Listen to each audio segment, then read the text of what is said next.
ગુજરાતના ઉનાવામાં આવેલી દાતાર બાપુની દરગાહ સાથે અનેક લોકોની શ્રદ્ધા જોડાયેલી છે. અહીં દૂર દૂરથી લોકો પોતાની મનોકામના, દુઃખ અને મુશ્કેલીઓ લઈને આવે છે અને શાંતિ માટે દુઆ કરે છે. લોકમાન્યતા મુજબ ઘણા શ્રદ્ધાળુઓએ અહીં આવીને પોતાના જીવનમાં મુશ્કેલ સમયમાંથી બહાર આવવાનો અનુભવ કર્યો છે. આવા અનેક જાતના અનુભવોને લોકો મીરા દાતારની કૃપા અને ચમત્કાર તરીકે માને છે.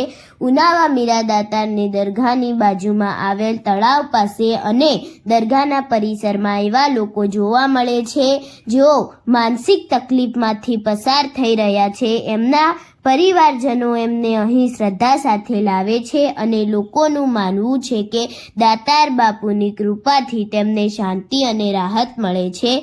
આ માન્યતા ભલે દરેક વ્યક્તિ માટે અલગ હોય, પરંતુ અહીંનો સૌથી મોટો સંદેશ છે મુશ્કેલીમાં રહેલ માણસને પ્રેમ, સહારો અને યોગ્ય સારવાર આપવી.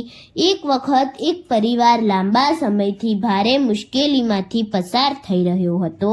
પરિવારના એક સભ્યની સ્થિતિને લઈને સૌ ખૂબ ચિંતામાં હતા અને પ્રયત્નો છતાં મનને શાંતિ મળતી ન હતી. ત્યારે પરિવારના વડીલે કહ્યું, ચાલો ઉનાવા મીરા દાતારની દરગાહે જઈને દિલથી દુઆ કરીએ. ત્યારબાદ બધા એક સાથે દરગાહ જઈને દુઆ કરી અને દાતાર બાપુને યાદ કર્યા. કહેવાય છે કે ત્યારબાદ ધીમે ધીમે તેમની પરિસ્થિતિમાં સુધારો આવ્યો અને પરિવારને આશાની કિરણ દેખાઈ.